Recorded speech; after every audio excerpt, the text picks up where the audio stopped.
धर्म की चर्चा होती है तो वो गायत्री के संदर्भ में होती है, गायत्री के संदर्भ में होती है। गायत्री और गुरुदेव अलग अलग नहीं है, दोनों एक ही हैं, दोनों एक ही हैं। मैं गुरुदेव को गायत्री मैं मानता हूँ।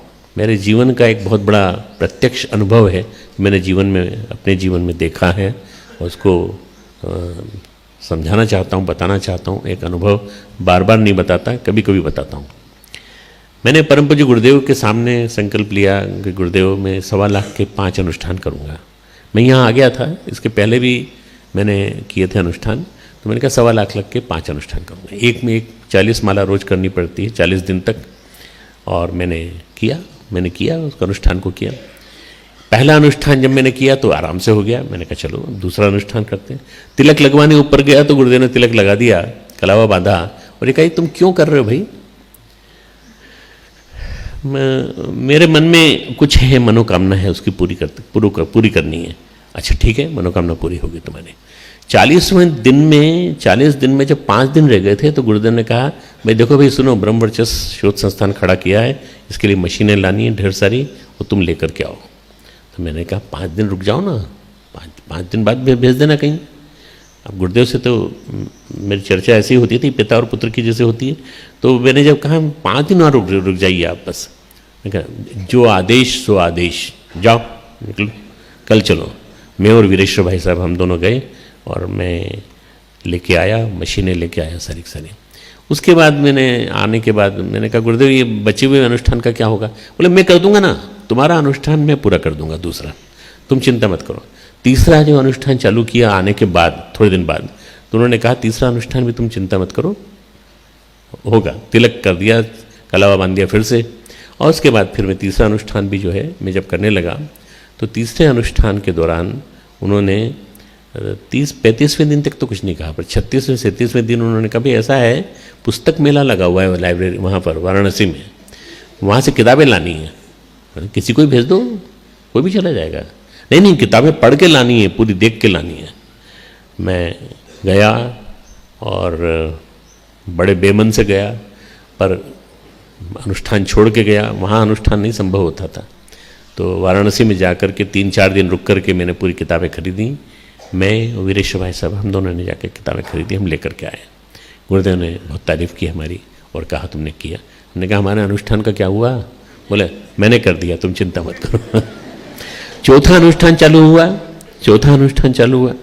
जब चौथा अनुष्ठान चालू हुआ तो गुरुदेव ने आखिरी दिन तक शांति रखी, बिल्कुल कभी कुछ नहीं कहा। 9वां दिन, जैसे 39वां दिन पूरा हो गया, 40वां दिन चालू होने वाला था, उन्होंने 40वें दिन उन्होंने कहा भाई देखो ऐसा है, पूर्णाहुति तुम अभी करके आ जाओ और तुमको आज ही निकलना पड़ेगा, दिल्ली जाना है, दिल्ली में ज़रूरी काम है, तुमको करना पड़ेगा। मैंने कहा एक दिन नहीं रुक सकते, एक दिन रुक जाइए ना बस, केवल आज का हम पूर्णाहुति कर लें। नहीं, आज ही निकलो बिल्कुल।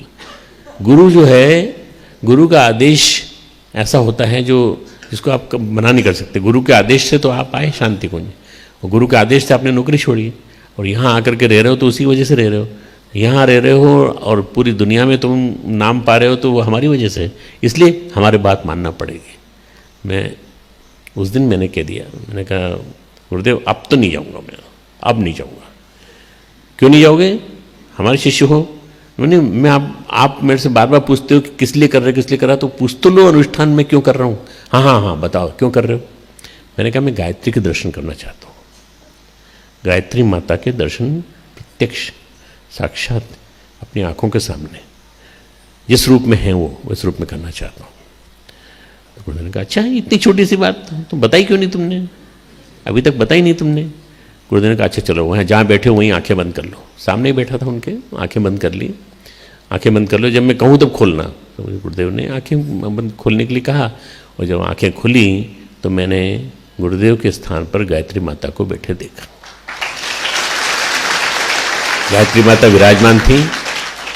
बार बार मेरी पलक बंद होती तो गुरुदेव आ जाते, फिर बार बार पलक खुलती तो फिर गायत्री माता आ जाती।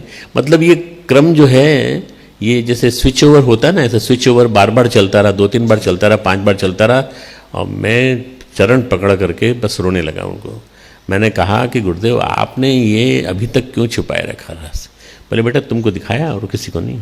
बस भगवान ने अर्जुन को 12वें 11वें अध्याय में दिव्यम ददामि ते चक्षु, तुम्हें दिव्य चक्षु देता हूँ मैं, और दिव्य चक्षु देता हूँ तो इसको देख, और देखने के बाद तू बता कि देखो क्या दिखता, तो विराट रूप दिखाया भगवान ने। मुझे भी मित्रों विराट रूप देखने का मिला है परम पूज्य गुरुदेव का, और वो उन्होंने जो मुझे बातें बताई हैं कि सारे विश्व में गायत्री का विस्तार होगा, वो मुझे कभी अविश्वास नहीं होता, मुझे विश्वास होता है कि निश्चित रूप से होगा, चाहे हम मैं रहूँ चाहे न रहूँ, निमित्त में बनूँ चाहे न बनूँ, पर होगा जरूर। और करने वाले ढेर सारी लीला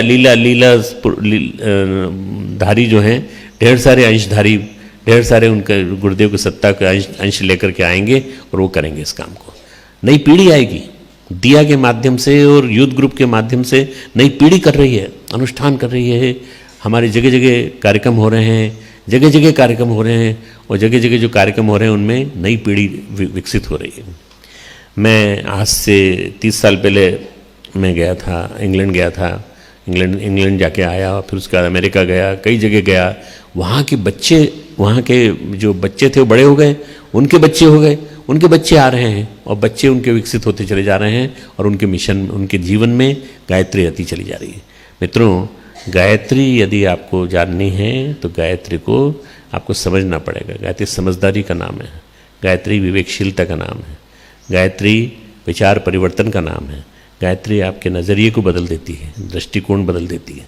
ऐसी गायत्री का जो प्रज्ञावतार होने वाला है, उस प्रज्ञावतार के लिए प्रतीक्षा करिए और अपने जीवन को बदलिए, अपने जीवन में आचरण में परिवर्तन लाने की कोशिश करिए।